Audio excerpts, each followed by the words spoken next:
안녕하세요. 나그네교회 교회 여러분. 오늘 강대상에서 흥덕 예배당 강대상에서 우리 한번 이사야서 읽으면서 우리 맥주의 성경 읽기를 시작해 보려 합니다. 오늘 읽을 부분은 이사야 36장입니다. 이사야서 1장부터 35장은 이사야 전체를 셋으로 나눌 때 첫 번째 파트에 속한 것으로 봅니다. 이때 1장 35장까지 우리가 읽어온 것은 우시야 왕과 히스기야 왕까지 이르는 시대에 있어서 유다에 대한 심판의 경고, 심판, 그리고 유다의 회복, 또 유다를 공격한, 침공한 하나님께서 심판의 도구로 사용하신 열방들에 대한 심판, 그리고 종말론적 구원에 대한 예언을 담고 있었습니다. 오늘부터 이제 볼 36장부터 39장까지는 두 번째 파트가 되고요. 그러면 40장부터 이제 66장까지 나머지 전체가 이사야의 구분상 세 번째 파트가 되어집니다. 앞에 오늘 보게 된 36장부터 39장까지의 4장으로 구성된 이 짧은 부분은 뒤에 오는 40장부터 66장까지 내용에 대한 일종의 삽입이에요. 그러니까 1장 35장의 내용, 40장부터 66장까지 내용 사이에 이 삽입 부분처럼 들어가 있는 부분입니다. 40장부터 66장까지의 내용은 구약 안에 있는 신약이다, 이렇게 얘기할 만큼 신약 안에서 우리가 듣고 하는 놀라운 종말론적 구원의 예언들이, 또 대리속죄의 은혜, 또 우리가 고난의 종의 노래 같은 것들, 그리고 이제 하나님 나라 백성의 신앙의 회복과 동시에 새하늘과 새 땅의 약속까지가 다 들어있습니다. 그것을 나가기 이전에 오늘부터 보는 36장 39장은 역사적인 사건에 대한 예언적 말씀을 줍니다. 그러니까 이제 역사적 사건에 대한 내용을 토대로 이런 일이 과연 우리가 다 아는 것처럼 확실하니 앞으로 있을 40장 이하부터 66장까지 예언은 얼마나 더 확실하겠느냐라는 것을 보여주는 구실을 하는 것이에요. 그러니까 36장부터 39장은 예언이라기보다는 역사의 기록들이에요. 역사의 기록을 제시하면서 하나님께서 실제로 행했던 일, 근데 이것도 바로 이전에 준 예언에 대한 성취 아니었느냐. 우리가 1장 35장까지 봤던 많은 아수르에 대한 심판의 예언들이 있었는데 그것이 36장, 39장의 역사적 사건으로 과연 이루어지지 않았는가. 그러므로 40장부터 66장까지 내용도 필연히 이루어질 것이다. 이런 이제 구조를 갖고 있다고 볼 수 있습니다. 특별히 이제 유대왕, 13대째 유대왕인 히스기야 시대에 아수르의 큰 제국을 이룬 왕 산헤립이 침공해 옵니다. 침공해 와서 유다를 그냥 완전 삼켜보려고 하죠. 이렇게 되어지는 것을 통해서 이제 하나님께서는 유다에 대한 회개와 또 보호를 약속하는데, 이미 그 내용은 우리가 이사야서 앞에 35장까지 대목 속에서 그때마다 봤던 예언적인 말씀을 통해서 봤던 내용이거든요. 과연 그대로 이루어졌음을 36장, 39장에 말씀하고 있습니다. 36장부터 37장까지의 내용은 36장부터 39장까지 이루어지는 크게 중요한 세 사건 가운데서 첫 번째 사건을 우리에게 제시해 줍니다. 그 중에서 36장을 한번 먼저 보도록 하겠습니다. 오늘 이제 읽어볼 36장은 사실 쭉 읽으면 특별한 해설 없이도 이해가 될 만큼 이렇게 역사 속에 있었던 일이니까 이야기처럼 살살살살 잘 풀어집니다. 아수르 왕 산헤립이 유다를 침공해서 대부분 다 정복하고 이제 예루살렘을 항복받으면 이제 끝나는 것입니다. 그 마지막 예루살렘 점령을 앞두고 산헤립이 자기의 사절을 보내죠. 랍사게라는 관리를 보내서 랍사게로 하여금 이제 히스기야 왕과 이스라엘 백성들에게 이제 항복, 투항하라라는 이제 메시지를 전하는 대목입니다. 그 전하는 대목이 아주 하나님을 모독하는 일까지 서슴지 않는 악행을 하게 되어집니다. 이제 1절을 보겠습니다.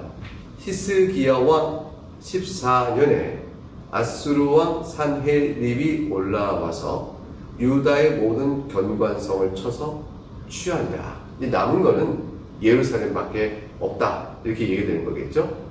2절부터 3절을 보니까 산헤립이 보낸 랍사게를 맞으러 히스기야가 이제 이렇게 관리를 보내서 마주 만나서 하는 얘기가 대목이 나옵니다. 2절 아수르 왕이 라기스에서부터 랍사게를 예루살렘으로 보내되 대군을 거느리고 히스기야 왕에게로 가게 하매 그가 윗못 수도 곁 세탁자의 밭 큰 길의 섬에 3절 힐게의 아들 왕궁 맡은 자 엘리야김과 서기관 셈나와 아삽의 아들 사관 요아가 그에게 나가니라.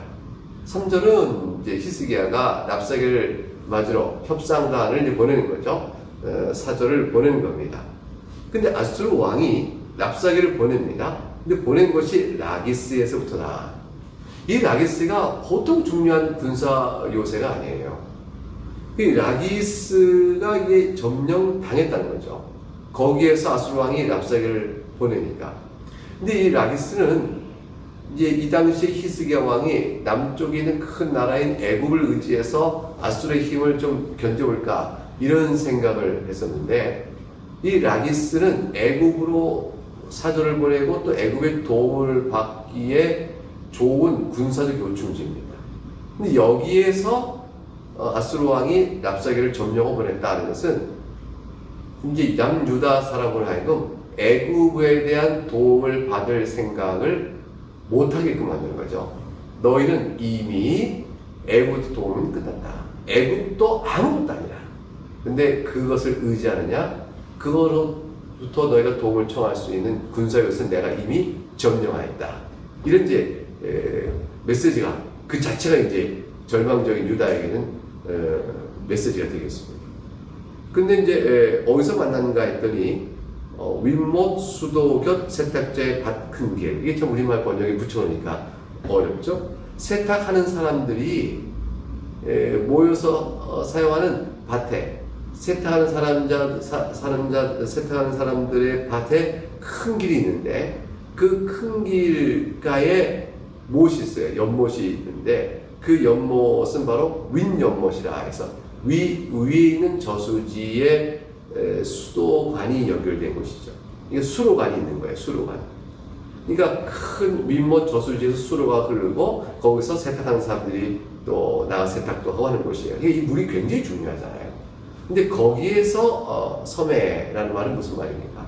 이미 예루살렘의 중요한 목숨과 같은 그 길도 탁 이미 짚고 있다는 거죠. 곧 너희가 멸망하리라. 이걸 막으면 너희가 어떻게 되겠느냐. 그걸 내다보고 있는 것이라. 이 상황 자체가 그러니까 예루살렘이 이제 거의 절망적인 상황이 된 겁니다. 근데 4절과 7절에 랍사게가 이제 감히 산헤립의 입을 대신해서 히스기야 왕을 막 책망합니다. 애굽을 의지하는 어리석음을 나름대로 막 책망하는 거죠. 어떻게 했나? 4절부터 보겠습니다. 랍사게가 그들에게 이르되 이제 히스기야에게 말하라. 대왕 아수르 왕이 이같이 말씀하시기를 네가 믿는 바 그 믿는 것이 무엇이냐. 관 산헤립이 랍사게 입을 통해서 외칩니다. 5절 내가 말하노니 네가 좋게 싸울 계략과 용맹이 있노라 함은 입술에 붙은 말뿐이라. 말로만 그런 것이지 네가 이제 누구를 믿고 나를 감히 반역하느냐. 6절 보라 네가 애굽을 믿는구나. 그것은 상한 갈대 지팡이와 같은 것이라.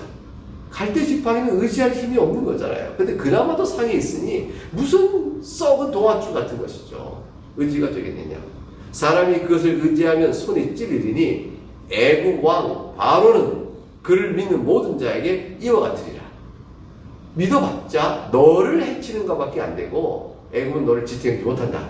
아수르와 왕이 얘기합니다. 7절 혹시 네가 나에게 이르기를 우리는 우리 하나님 여호와를 신뢰하노라 하리라마는 그는 그의 산당과 제단을 히스기야가 제하여 버리고 유다와 예루살렘 명령하기를 너희는 이 제단 앞에서만 예배하라 하는 그 신이 아니냐 하셨느니라. 이제 아수르 왕 사내립이 기고만장하여 유다의 참 하나님, 우리의 참 하나님이신 여호와 하나님까지 들먹거리며 조롱을 합니다. 혹시 히스기야가 이르기를 우리 하나님 여호와를 의지하자라고 하느냐? 그러나 그는 그의 산당과 제단을, 이게 여기서 이제 다신교를 섬기던 우상을 이 우상 저 우상만 섬기는 사내립의 관점에서 볼 때는 유다의 많은 산당과 제단을 다 제하여 버렸잖아요. 히스기야가 종교 개혁을 일으켜서. 그래서 우상을 쓸어버리는데 그것이 여호와 하나님 말을 예배하라는 정상적이요 올바른 것임을 불구하고 사내에 볼 때는 그 신이 그 신이에요. 다 우상을 섬기니까 그 신이 그 신이니까 산당과 제단을 허는 것도 여호와의 산당과 제단을 허는 것처럼 간주해버리는 겁니다. 과연 자기 제단을 다 헐어버리고 예루살렘에 있는 곳에만 예배하는 바로 그 신이 너희를 지켜줄 것 같으냐? 히스기야가 그 신을 믿으라 하느냐? 그 우상이 그 우상 아니냐? 이런 식의 얘기가 되는 것이죠. 8절에서 10절에 가게 되면 이제 랍사게가 계속 이어 말합니다. 애굽을 의지하는 것의 어리석음을 그가 이제 이어서 계속 말하고 거짓말로 너희가 아수르에 굴복하는 것이 그게 하나님 뜻이다. 이렇게까지 말을 갖다 붙입니다. 8절 그러므로 이제 청하노니 내 주 아수르 왕과 내기하라. 내가 너에게 말 2천 피를 주어도 너는 그 탈자를 능히 내지 못하리라. 이게 무슨 말이냐면 말 2천 피를 주면 적어도 그 말을 탈 사람이 2천 명의 건장한 장수들이 필요하죠. 군사대가 필요하잖아요. 그러니까 좀 조롱하는 거예요. 내가 너에게 말 2천 피를 주어 나와 싸우라고 한들 너희가 2천 필의 말을 가지고 나에게 대항할 힘이나 있느냐?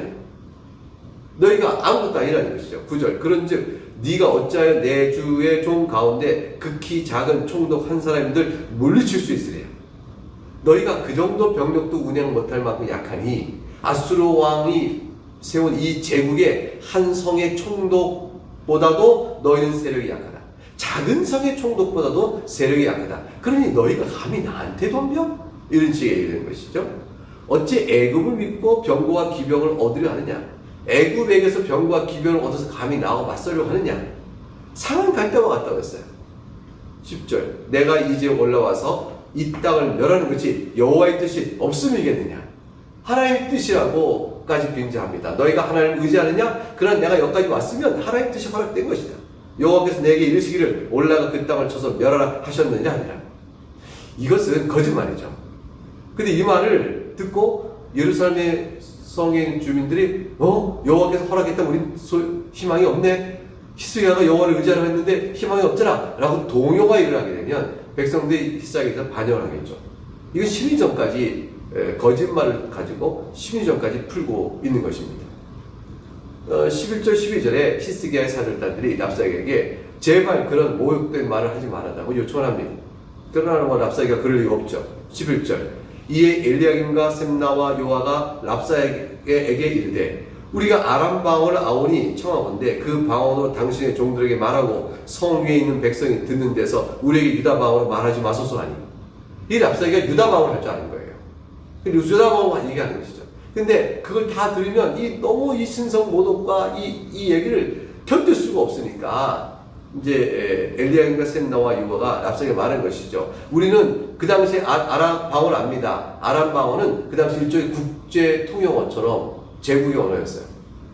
그러니까 그걸 아니 우리에게 말하소서 라고 말하는 것이죠. 그러나 랍사게가 12절에 뭐라고 말합니까? 내 주께서 이 일을 네 주와 네게만 말하라고 나를 보내신 것이냐? 너희와 함께 자기의 대변을 먹으며 자기의 소변을 마실 성 위에 앉은 사람들에게도 하라고 보내신 것이 아니냐? 이 랍사게는 고도의 지략가예요. 이게 지금 자기가 일부러 유다 방언을 말함으로 인해서 그들에게 여호와께서도 이 점령을 허락했다고 말하며 심리전을 피고 나서 그걸 아람 방언을 말해달라고 하는 사람들에게 오히려 더 말합니다. 내가 너희와 너희 왕 히스기야만 들어가고 말하는 것이 아니고 예루살렘 모든 주민을 다 들어가고 말하는데, 그 예루살렘의 주민들을 뭐라고 말하냐면 너희와 함께 자기의 대변을 먹으며 자기의 소변을 마실 사람이라고 얘기해요. 이게 무슨 말이에요? 아수르가 이제 침공하고 성을 포위하고 압박을 해나가면 너희는 그 안에서 먹을 것이 없어 굶주리고 결국은 자기 대변과 소변을 받아 먹으며 그렇게 비참하게 될 사람들이라 하고 협박을 하는 말을 막 던지는 거죠. 이거 위협적인 말을 던지는 거죠. 백성들을 동요시키고 심리전을 사용하는 겁니다. 우리가 대변이나 소변을 먹을 청대까지 힘들어진데 이길 방법이 없어. 하나님도 우리를 버리셨나 봐. 이런 말까지 되어지면 히스기야의 말을 듣기보다 저들이 반란을 일으키지 않겠어요? 저항을 일으켜서 우리가 투항하겠어! 라고 나오지 않겠어요? 지금 랍사게 그걸 노리는 겁니다. 13절 17절에 노골전 랍사게가 예루살렘 백성들을 회유합니다. 볼까요? 이에 랍사게가 일어서서 유다 방언을 크게 외쳐 이르되 너희는 대왕 아수르의 말을 들으라. 14절 왕의 말씀에 너희는 히스기야에게 미혹되지 말라. 그가 능히 너희를 건지지 못할 것이니라. 불안감을 조성합니다. 15절 히스기야가 너희에게 여호와를 신뢰하게 하려는 것을 따르지 마라. 그가 말하기를 여호와께서 반드시 우리를 건지시리니 이 성이 아수르 왕의 손에 넘어가지 아니하리라 할지라도. 이 사람들이 예루살렘 백성들이 히스기야의 그 말에 신앙의식을 똘똘 뭉쳐서 그래 여호와께서 우리를 구해줄 거야 라고 뭉쳐있다는 사실을 첩보를 통해서 알고 있는 거죠. 그러니까 아까 말한 것처럼 여호와께서 우리에게 이 성을 넘겨줬다 라고 거짓말하고, 오늘 너희는 히스기야 말을 듣지 말라고 말합니다. 히스기야 이렇게 말했지만 사실을 볼까? 16절 히스기야의 말을 듣지 말라. 아수르 왕이 또 이같이 말씀하시기를 너희는 내게 항복하고 내게로 나오라. 그리하면 너희가 각각 자기의 포도와 자기의 무화과를 먹을 것이요 각각 자기의 우물을 마실 것이요. 이것은 아까 너희가 대변과 소변을 먹을 것이라는 건 얼마나 대주는 게, 항복하면 너희에게 살게 해주겠다.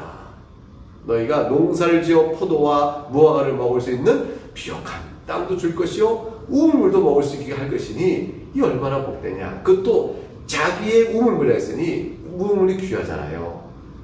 각각 우물물을 갖고 농사를 지을 수 있으면 이거는 경제적인 평안과 부여를 약속하는 것이죠. 그걸 줄 것이라 말합니다. 내가 와서 너희를 너희 본토와 같이 곡식과 포도주와 떡과 포도원이 있는 땅에 옮기기까지 하리라 했어요. 이거는요 아수르가 정복한 땅의 사람들을 끌어다가 다른 곳에 이주시켜서 거기 동화시켜 버리게 됩니다. 그 백성의 저항하는 민족적 정체성을 없애버리는 것이죠. 그걸 하겠다는 것이죠. 너희 본토와 같이 너희가 가나안 땅을 좋아하느냐? 이 고향 땅 못지않게, 아니 더 곡식과 포도주와 떡과 포도원이 있는 좋은 땅을 너희를 옮겨서, 그래서 너희가 무화과도 먹고 포도도 먹고 또 우물도 갖고 있는 그런 곳 살게 해줄 터이니 투항하라 이렇게 말하는 것입니다. 사실 예루살렘 백성들은 역대하 32장 7절 8절에 너희는 마음을 강하게 하며 담대히 하고 아수르 왕과 그를 따르는 온 무리를 말미암아 두려워하지 말고 놀라지 말라. 히스기야가 이렇게 말하거든요.